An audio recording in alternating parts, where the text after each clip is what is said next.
I stood at the edge of the property, staring at the house that had been my childhood home. The memories rushed back, vivid and overwhelming. I could almost hear the laughter of my younger self, see the bus pulling up to take me to school, feel the excitement of running to football practice.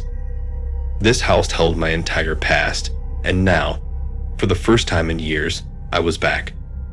It was supposed to be a week of solitude and reflection, away from the hustle and bustle of life with my wife and son.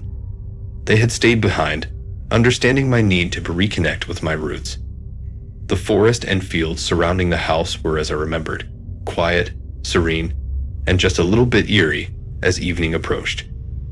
I sat on the porch in a creaky old rocking chair, a cup of coffee warming my hands. The shadows lengthened, and the chirping of crickets grew louder. The tranquility was almost hypnotic until a movement caught my eye. A figure emerged from the woods, a man, waving cheerfully. As he approached, I noticed an unsettling familiarity in his face. "Hello there. I'm your new neighbor," he said, extending a hand. His smile was wide, almost too wide, and his eyes seemed to pierce through me. "Name's John. Just moved in a few months ago. Thought I'd come by and introduce myself." I shook his hand, trying to ignore the chill that ran down my spine. "Simon," I replied. "Nice to meet you." John seemed overly friendly, eager to know about my life, my family, and especially my history with the house. That night, lying in the bed that once was mine, I couldn't sleep. A sense of foreboding settled over me, and I couldn't shake the feeling that coming back here had been a mistake. The next morning, I woke up groggy and unsettled. I decided to explore the property, reacquaint myself with the corners and crevices of my past. Walking through the fields, I felt a sense of peace. The wildflowers, the rustling trees, the distant hum of insects, it was all so familiar. But that peace was shattered when I spotted John again, standing at the edge of his property, watching me. He waved, and reluctantly, I walked over. "Morning, Simon," he called out. "Beautiful day, isn't it?" "Yeah," I replied, forcing a smile. "Just taking a walk down memory lane." John nodded, but there was something in his eyes. Curiosity, perhaps. Or was it something more sinister? "You know, this place has quite a history," he said. "I've been doing some research.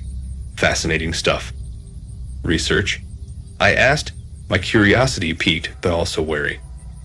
"Yeah, old records, newspapers, that sort of thing. Your family's been here a long time, haven't they?" I nodded, an uneasy feeling growing in the pit of my stomach. "My mother lived here until recently. My sister took her in when her health declined." John's eyes seemed to gleam with interest. Yes. I heard about that. Such a shame. I'm sorry for your loss." "She's not dead," I corrected, feeling a spark of anger. "Just incapacitated." John's smile didn't falter. "Of course. My mistake." I walked away, unsettled by the encounter. It wasn't just that John was overly interested in my family's past. It was the way he seemed to know so much, things that he couldn't possibly have learned from casual research. Over the next few days, John's presence became increasingly unnerving. He seemed to be everywhere I went, always watching, always with that same unsettling smile. I tried to brush it off, focus on the memories that had brought me back here, but it was impossible to ignore the growing sense of dread. One evening, I decided to confront him. I walked over to his house, intending to have a frank conversation about his intrusive behavior. But as I approached, I noticed something strange, a faint light in the basement, and the sound of hushed voices. Curiosity got the better of me. I crept closer, peering through a small window.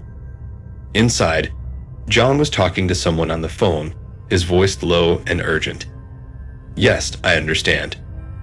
No, Simon hasn't figured it out yet, but it's only a matter of time." A cold shiver ran down my spine. Who was he talking to? And what was it that I hadn't figured out yet? I moved to a better vantage point and saw something that made my blood run cold. On a table in the basement were old photographs of my family, including some of my mother. Heart pounding, I hurried back to my house. John wasn't just an overly curious neighbor. He was someone with a disturbing interest in my family. I needed to know more. I had to find out what he was up to before it was too late. The next day, I couldn't concentrate on anything. My mind was consumed with questions about John and his motives. I decided to dig deeper into the house's history, hoping to find some clues that would explain his obsession. I started in the attic, sifting through old boxes and dusty photo albums. Hours passed as I uncovered fragments of the past, letters, journals, keepsakes. Then, tucked away in a corner, I found an old leather-bound diary. It belonged to my mother. I sat down, the dim light filtering through the attic window, and began to read. The entries started off innocently enough, recounting everyday events and family milestones.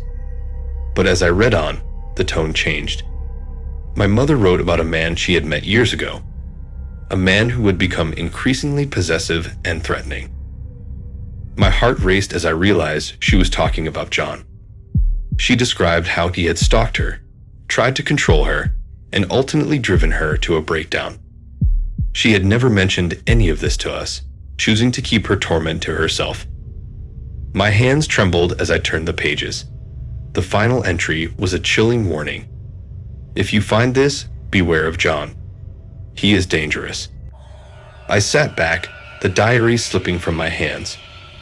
John wasn't just a neighbor. He was the reason my mother had ended up in a wheelchair, silent and broken. And now, he was coming for me. I needed air, space to think. I walked out into the fields, my mind racing with thoughts of how to confront John and protect myself. I didn't notice the figure approaching until it was too late. John was there, smiling that same unsettling smile. "Evening, Simon. Fancy a walk?" My heart pounded in my chest. "I know what you did to my mother," I said, my voice shaking with anger. "I'm not going to let you do the same to me." John's smile faded, replaced by a cold, calculating look. "I don't think you have much choice in the matter." Before I could react, he lunged at me.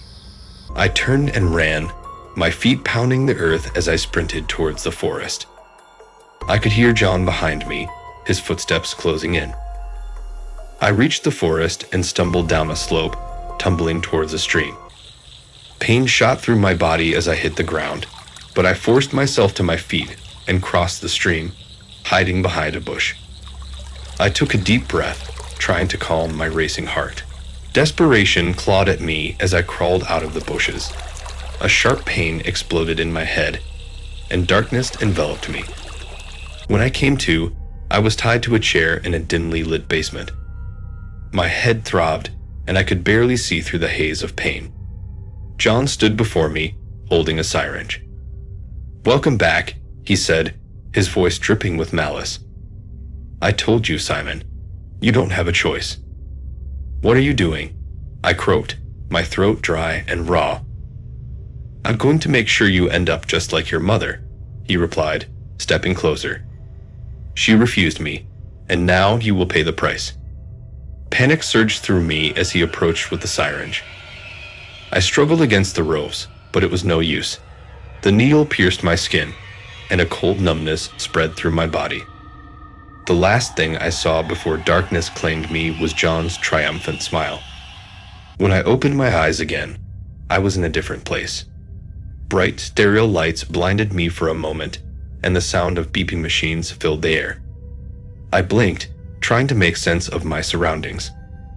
I was sitting in a wheelchair, my body heavy and unresponsive.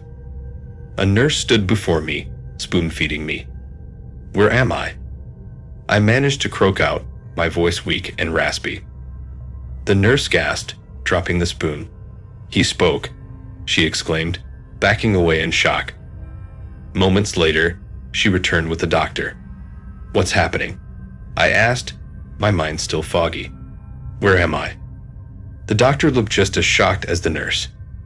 "You're in a nursing home, Simon," he said gently. "You've been here for 30 years. 30 years. I repeated, my mind reeling. It can't be. The doctor nodded. I know this is overwhelming, but you've been in a catatonic state since 1994.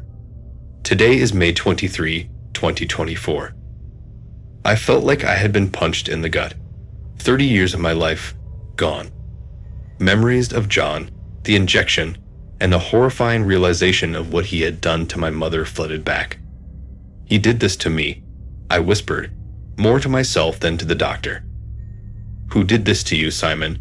The doctor asked, leaning closer. John, I said, my voice trembling with rage.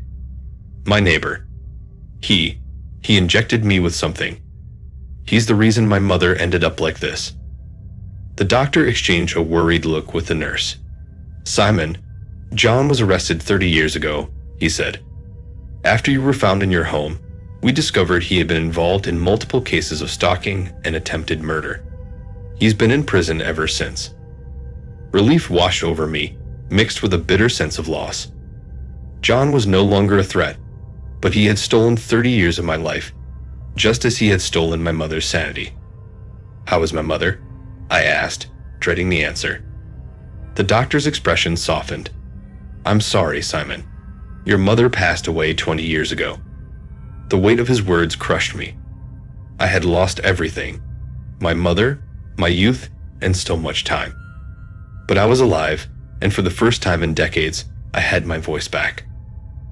I want to see my family, I said, my voice gaining strength. I need to see my wife and son. The doctor nodded. Of course, we'll contact them right away. As the nurse wheeled me out of the room, I took a deep breath, feeling the weight of my lost years, but also a glimmer of hope. John had tried to destroy me, but I had survived. Now, it was time to reclaim my life and the time that had been stolen from me.